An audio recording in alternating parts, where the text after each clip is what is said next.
जय जय श्री राम। लेत सदा सुध दीन की सहज दया के धाम। जननी जनक गुरुदेव के प्रभु सिए सीताराम। लेत सदा सुध दीन की सहज दया के धाम। जननी जनक गुरुदेव के प्रभु सिए सीताराम। बोलिए श्री सीताराम जी महाराज की जय हो। श्री गुरुदेव भगवान जी महाराज की जय हो। श्री सीताराम जी महाराज की जय हो। जय सिया राम जय जय सिया राम जय सिया राम जय जय सिया राम। असरण शरण दया के धाम। भक्तों के प्रभु कृपा निधान। जय सिया राम जय जय सिया राम जय सिया राम जय जय सिया राम। चारों तरफ अंधेरा हो जब, चारों तरफ अंधेरा हो जब, शेष न कोई आशा हो जब, शेष न कोई आशा हो जब, तब फिर बोलो एक ही नाम। जय सिया राम जय जय सिया राम जय सिया राम जय जय सिया राम। सार गुरूप देश का है ये, सार गुरूप देश का है ये, जीवन धन गुरुदेव का है ये। रे मन बन जा राम गुलाम। जय सिया राम जय जय सिया राम जय सिया राम जय जय सिया राम। हे महावीर तुम्हें प्रणाम, हे महावीर तुम्हें प्रणाम। जय जय सिया राम जय जय सिया राम जय जय सिया राम। श्री सीताराम जी महाराज की जय। श्री हनुमान जी महाराज की जय। श्री सीताराम जी महाराज की जय हो।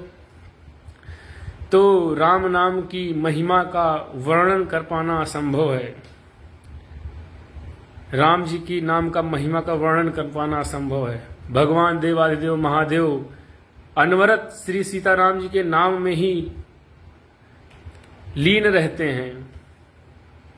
भगवान शिव श्री सीता जी श्री राम जी के हमेशा नाम वंदना में लीन रहते हैं। श्री हनुमान जी महाराज प्रभु श्री सीताराम जी का नाम सुमिरन से प्रसन्न हो जाते हैं। कहते हैं कि जो जन राम कथा सत्संगी उनके सहायक श्री बजरंगी। जो जन राम कथा सत्संगी उनके सहायक श्री बजरंगी। अतुलित बल के धाम फिकर फिर क्या करना। सिर पर सीताराम फिकर फिर क्या करना। तेरे कटेंगे कष्ट तमाम फिकर फिर क्या करना। अब भक्तों ना आह भरो तुम, नहीं व्यर्थ परवाह करो तुम। तेरे कटेंगे कष्ट तमाम फिकर फिर क्या करना। सिर पर सीताराम फिकर फिर क्या करना। तो भगवान श्री सीताराम जी के चरणों में आस्था रखिए, भगवान श्री सीताराम जी की भक्ति करिए, तो आपको परेशान होने की जरूरत नहीं है। आपके कष्ट कटेंगे। लेकिन अनेक जन्मों के पुण्य फलित होने के पश्चात भाग्योदयन बहुजन्म समर्जिते, एक जन्मों का नहीं कई जन्मों का जब पुण्य फलित होता है तो मनुष्य शरीर मिलता है। तो मनुष्य शरीर काया है कीमती लेकिन मगर है विनाशी। मनुष्य का शरीर बहुत ही कीमती है। मनुष्य के शरीर में ही संभव है कि आप मोक्ष के मार्ग पर प्रशस्त हो सके, और योनियों में यह संभव नहीं है।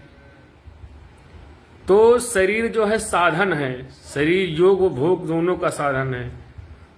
लेकिन शरीर से आप धर्म के मार्ग पर चलिए। जो आप काम करते हैं मौजूदा समय में आपका जो जिम्मेदारियां हैं उसको निभाइए। अगर आप छात्र हैं, पढ़ रहे हैं, तो अपनी ईमानदारी से पढ़ें, मेहनत कर कर पढ़ें। अपने माता पिता का सम्मान करें, अपने गुरुजनों के प्रति आस्था रखें। समाज में अपना एक व्यवहार ऐसा बनाइए कि लोग आपको कहें कि आप आदर्श व्यक्तित्व वाले हैं। अगर आप शिक्षक हैं, पढ़ा रहे हैं, तो अपनी जिम्मेदारियों को ईमानदारी से निभाएं। आप व्यवसाय कर रहे हैं, व्यवसायी है, तो भी अच्छे से अपनी जिम्मेदारियों को निभाइए, पूरा एफर्ट लगाइए, मेहनत करिए, 100% अपना दीजिए, क्योंकि कर्म ही पूजा है। कर्म भी पूजा है। कर्म आप करिए तो समझ लो आपकी पूजा हो रही है। लेकिन कि इस संसार की गतिविधियों पर नहीं अधिकार किसी का है, जिसको हम परमात्मा कहते, ये सब खेल उन्हीं का है। तो भगवान की कृपा से हमें यह शरीर मिला है, तो उनकी कृपा के लिए उन्हें भगवान इतना ही आपसे चाहते हैं कि आप अपना काम करें, सुमिरन करें, राम नाम सुमिरन कर जिंदगी, राम जी से प्रीत कर राम गीत गा लें, राम नाम सुमिरन कर जिंदगी बना ले, होगा अनुग्रह प्रभु शरण, शरण का सांस की सुमिरनी है, मन को बना मन का। तो भगवान जी का सुमिरन करना ना भूलें। आप अपनी जिम्मेदारियों को निभाएं, अपने कर्म को करें, जो आपकी जिम्मेदारियां 100% करें। लेकिन जहां भी जिस अवस्था में आप हैं, आपके पास समय है तो मानस जी का पाठ कीजिए। कुछ नहीं हो सकता तो आप एक दोहा ही पढ़ें। इतना भी समय आपके पास नहीं तो आप मानस जी को प्रणाम करें, उनकी आरती करें। आप ये कुछ ही दिनों में देखें कि मानस जी के अंदर जो अच्छी बातें लिखी हुई हैं आपके जीवन में उतरना शुरू हो जाएंगी। सिद्ध संतों का ऐसा मानना है कि मानस जी की आरती उतारने के मात्र से, मानस जी की वंदना करने के मात्र, मानस जी को सम्मान की दृष्टि से देखने के मात्र से ही जो उनमें अच्छी चीजें लिखी हैं आपके जीवन में उतरना शुरू हो जाते हैं। क्योंकि ये ग्रंथ हैं जो है, श्री रामचरितमानस हो गया, श्रीमद् भागवत महापुराण हो गया, ये ग्रंथ नहीं है, ये महज केवल ग्रंथ नहीं है, ये भगवान का स्वरूप है। ग्रंथ नहीं केवल भगवान का, ये ग्रंथ ही केवल नहीं है, ये भगवान का स्वरूप है। क्योंकि इन ग्रंथों में भगवान के बारे में बताया गया है, तो भगवान वहां उसमें मौजूद है और ये प्रयोग की गई चीजें हैं। अगर आप नियमित रूप से मानस का पाठ करते हैं तो जीवन में आपके सकारात्मकता उतरेगी। एक अध्यात्म से जुड़ा व्यक्ति, एक अध्यात्म मार्ग में पथिक प्रशस्त व्यक्ति, कभी भी उसका आत्मविश्वास कमजोर नहीं होता है। बस वो इतना कहता है कि हमारे साथ श्री रघुनाथ, तो किस बात की चिंता। तो वो अपनी जिम्मेदारियों को भी निभा रहा है, अपना जो काम कर रहा है उसमें 100% दे रहा है, वो मेहनत कर रहा है। लेकिन भगवान के प्रति आस्था है, उसको भगवान के प्रति विश्वास है, जो कि उसको उसके विश्वास को 10 गुना बढ़ा देती है। तो भक्त कभी भी कमजोर नहीं पड़ता, कितनी भी बुरी परिस्थिति आती है उसे भगवान का सहारा रहता है। उसे हमेशा विश्वास रहता है कि अगर दुनिया हमारा साथ छोड़ देगी लेकिन भगवान जी हमारे साथ हमेशा रहेंगे। और होता भी ऐसे ही है। संसार का नियम है कि जिनको आप बहुत अपना मानते हैं, संसार का नियम है, क्योंकि आदमी जो भी है वो अपने बस में नहीं है, मन के वशीभूत है। मन एवं मनुष्याणाम कारणम बंध मोक्षम लिखा हुआ है, बताया। और माया के वशीभूत होकर मनुष्य वो अपने आप की सोची गई बातें नहीं कर पाता है, क्रोध आदि विकारों से, अहंकार आदि विकारों में फंस कर रह जाता है। वो अपने मन की सोची गई बातें नहीं कर पाता है, तो अब दूसरों के लिए कर पाना, ये कह देना कि ये गलत है, ये मतलब वैसी बात नहीं है। लेकिन तो भगवान के प्रति आस्था रखिए, सच्ची आस्था भगवान के प्रति रखिए। शंकर जी कहते हैं कि उमा कहो मैं अनुभव अपना, सत्य हरिभजन जगत सब सपना। तो सपने के समान जगत है, लेकिन तो आप सपने में हैं, जो भी हैं, तो आप समझ लीजिए कि ये किरदार निभा रहे हैं, जैसे फिल्म में किरदार तो निभा रहे हैं। जो आपको जिम्मेदारियां दी गई हैं, आप जिम्मेदारियों को निभाएंगे, हर प्रकार की जिम्मेदारियों को निभाएंगे, लेकिन संसार के इस चक्र में फंसना नहीं है। भगवान जी की याद हमेशा याद रखना है, भगवान जी को याद रखना है, क्योंकि हमारे जीवन का उद्देश्य महज यही नहीं है कि हम व्यर्थ में समय बर्बाद करें, जठराग्नि को शांत करने में, भोग विलासों में रहकर ने जीवन को नष्ट कर दें। ये मनुष्य का शरीर मिला है, ये मनुष्य का शरीर जो मोक्ष का द्वार कहा जाता है। तो आप जिस धर्म में हर अवस्था के नियमों का पालन करिए। और सबसे जरूरी जो आज के युवाओं के लिए है कि वो ब्रह्मचर्य का पालन करें। ब्रह्मचर्य बहुत ताकत देता है। ब्रह्म मुहूर्त में उठें। ब्रह्म मुहूर्ते विद्येत आयुर्विद्या यशोबलम। ब्रह्म मुहूर्त में आप उठेंगे तो आपकी आयु बढ़ेगी, आपका विद्या बढ़ेगा, आपका बल बढ़ेगा, आपका यश कीर्ति बढ़ेगी। तो शास्त्रों में वर्णन है, पुराने समय से बताया गया है, वैदिक ग्रंथों में वर्णन है, तो यूं ही नहीं बताया गया, महत्वपूर्ण है। आप ब्रह्म मुहूर्त में उठना शुरू करेंगे, आप अपने अंदर बदलाव देखेंगे। कुछ ही दिनों बाद आप जो एक व्यक्ति जो अवसाद से ग्रसित है, किसी भी मनोचिकित्सक से मिलता है तो वो उसे केवल यही कहते हैं कि ऐसा है कि आप सुबह जल्दी उठिए, नींद पूरी करिए लेकिन जल्दी उठिए। चलिए उस बातों पर ज्यादा ध्यान नहीं देते, धर्म की बात पर आते। तो भगवान श्री सीताराम जी के चरणों की वंदना करें। अगर आपके पास कम समय है, जहां है वहां से भगवान को प्रणाम करिए। आपके घर में श्री रामचरितमानस जी उपस्थित है, उनको प्रणाम करें, उनकी आरती करें। आपके पास बहुत कम है, समय कम है, तो जहां भी हैं वहां से भगवान की वंदना करें। भगवान को के द्वारा दिए गए इस अनमोल जीवन के लिए उनको धन्यवाद कहें। ऐसे समझे कि किसी व्यक्ति ने आपको कुछ दे दिया, वो आपके लिए बहुत ज्यादा उपयोगी, आपके जीवन में बहुत ज्यादा काम आ रहा है, तो क्या आप उसको उसके लिए धन्यवाद नहीं करेंगे? अगर मैं इस समय गलत कह रहा हूं तो मेरी बातों पर ध्यान नहीं मत दीजिए, इग्नोर करिए। लेकिन अगर आपको किसी ने बहुत महत्वपूर्ण उपहार दिया और आपकी वो काम आ रहा है, इसी प्रकार भगवान के द्वारा दिए गए इस अनमोल शरीर के लिए भगवान को आप धन्यवाद नहीं कर सकते हैं? श्री सीताराम जी की वंदना नहीं कर सकते? भगवान की केवल वंदना करिए, भगवान के सुमिरन करिए, तो आपका कल्याण होगा। राम जी से प्रीत कर राम गीत गा लें, राम नाम सुमिरन कर जिंदगी बना लें। तो राम जी से प्रीत करिए, राम जी की के चरणों से प्रीत कीजिए, आपका कल्याण होगा। और धर्म के मार्ग पर चलिए। धर्म के मार्ग पर चलेंगे, सत्य के मार्ग पर चलेंगे, तो आप देखेंगे कि आपका आत्मविश्वास बढ़ा हुआ है। चरित्र उत्तम कीजिए। चरित्र बहुत महत्वपूर्ण अंग है। चरित्र जिस मनुष्य का गिर गया, वो समझ लो उसका समूल पतन हो गया। इसलिए चरित्र को उत्तम रखिए। मातृशक्ति का सदैव सम्मान करें। सबके प्रति सम्मान की भावना रखें। नियमों का पालन करें। सुबह जल्दी उठें। सुबह तो जल्दी उठना है, व्यायाम करना है, योग ध्यान जो भी आप करते हो करें। जो काम आप करते हो उसमें अच्छे ईमानदारी से काम करें, वो 100% दीजिए। और समय मिले तो भगवान की भक्ति कीजिए। हमेशा सत्य के मार्ग पर चलें और क्रोध को शांत रखें, क्योंकि क्रोध के आसन पर आसीन होने के बाद वहां से बुद्धि खिसक जाती है, और बुद्धि खिसक जाने के बाद क्रोध जो है विनाश का मूल बनता है। बताया गया है कि जीभ में एक भी हड्डी नहीं होती, लेकिन जीभ जो है, आपकी जुबान जो है, आपके शरीर की पूरी हड्डी को तोड़वाने की क्षमता रखती है।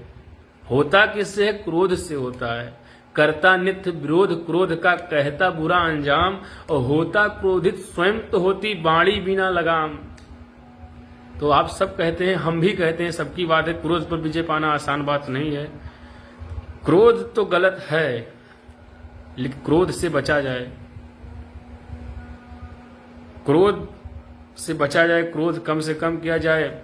और ये सब का एक ही दवाई है, भगवान श्री सीताराम जी की प्रति आस्था रखी जाए। भगवान की भक्ति करेंगे तो माया, कहते हैं माया जो है अगर आपको हावी हो जाए, माया के बारे में देखा, मैं अर तोर तोर तय माया बताया गया श्री मानस जी में। और माया है तो भगवान और भक्त के, भगवान और व्यक्ति के बीच की जो पर्दा है माया है, अरण्य कांड में बताया गया है।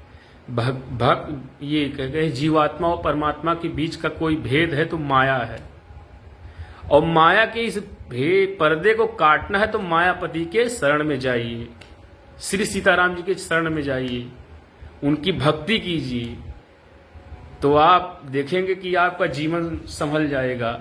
कुछ नहीं बिगड़ेगा तेरा हरि शरण जाने के बाद, कुछ नहीं बिगड़ेगा तेरा हरि शरण जाने के बाद, हर खुशी मिल जाएगी सर को झुकाने के ही बाद। कुछ नहीं बिगड़ेगा तेरा हरि शरण जाने के बाद, और हर खुशी मिल जाएगी सर को झुकाने के ही बाद।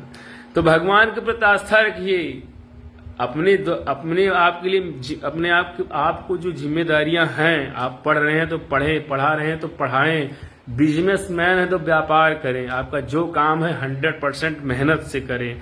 जो समय मिले उसमें आप भगवान की भक्ति कीजिए, अच्छे कार्य कीजिए, धर्म पर चलिए, मातृशक्ति का सदैव सम्मान कीजिए और आपसे जो हो सके वो करें। और भगवान जी को आपके जो शरीर को भगवान जी ने बनाया है, दिया है, तो इसके लिए उनको धन्यवाद करिए।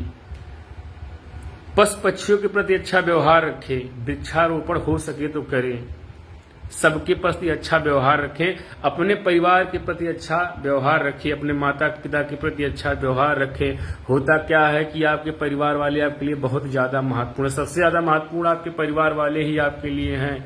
लेकिन विडंबना ये है कि लोग बाहर वालों से अच्छे से बात करते हैं, लेकिन घर पर आते हैं तो ऐसे बात करेंगे लगता है कि सबसे बड़े दुश्मन हैं, लेकिन ये परिवार के लोग ही हैं कि वो जो हमेशा आपके साथ खड़े रहते हैं।